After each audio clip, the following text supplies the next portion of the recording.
Real bad.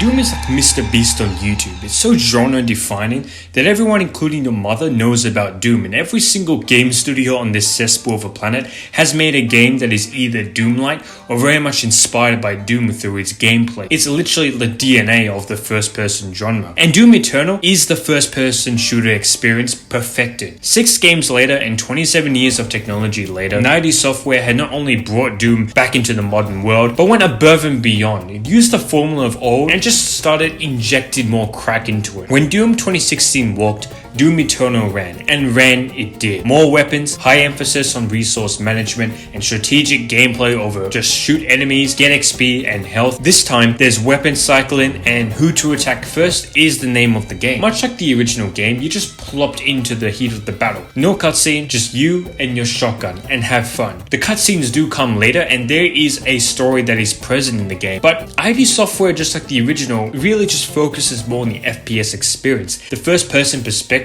was vital to the success of the franchise and other franchises like Call of Duty, as it provided the player with a clear point of view with just your gun hovering underneath, and the perspective made the game feel more personal. First person also allowed for Doom's developers to use the level design to hide enemies behind corridors or dark hallways. This brings an element of horror into Doom and harkens back to Capcom's own attempt at defining the horror genre with Resident Evil, where they themselves often hid zombies using the level design of the Spencer Mansion and forced the player to change the perspective of the fixed camera angle in order to fight the enemies and proceed deeper into the mansion. Despite the player having a clear, unobstructed view, unlike third person, ID Software's developers incentivized careful gameplay by changing up the way in which the levels played out, with lights going out when a key card has been taken from the designated spot, or teleportation devices which transport the player to a completely new section of the map. In Doom 64, this idea of maze-like maps with no cheese options whatsoever is dialed up to 11, with the maps themselves having environmental hazards like crushing pillars, which the player must avoid. And in effect, the monsters aren't the only enemies of the game, but also the levels themselves. In Doom 2, this mix-up of levels came in the form of Hell on Earth, levels which sees the player fight the demons out on the street. While rudimentary when compared to Doom Eternal, it offered a variety besides always fighting the monsters in either the UAC base or Hell. Doom 2 also encouraged players to create new strategies, especially when fighting the demonic horde on rooftops, street levels, and inside buildings. Moreover, the lack of ability for the player to jump and or scale walls in the original game forces the player to face the army of darkness head on, adding that element of tension and fear into Doom. The fear that you can't jump or parry out of this situation.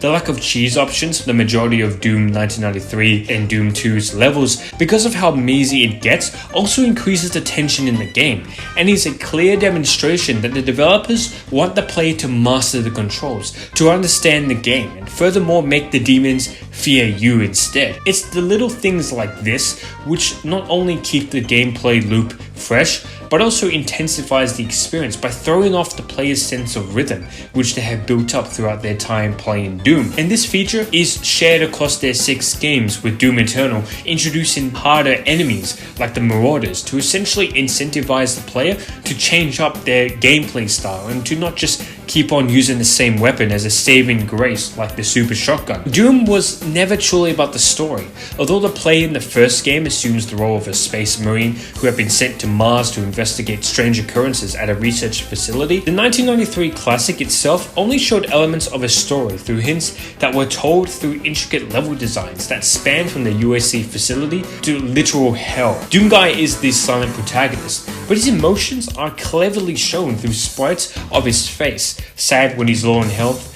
grinning when he picks up a new weapon, gritting his teeth when he's shooting at the enemies, or pissed off when he's being shot at, looking in the direction of where the bullet came from. And finally, a stoic look when he's in idle, scanning his surroundings just in case another demon pops out of nowhere. While never really seen again in Doom Eternal, this replaces the need for scripted dialogue for Doomguy, while still acknowledging the effect that the events unfolding are having on Doomguy, and how he may be a space marine, highly trained, highly skilled, he still nonetheless needs to watch his back and stay cautious, especially in demon territory. As such, this small detail, which may seem insignificant, and also because it got removed, it actually, in my opinion, establishes Doomguy as a man of action.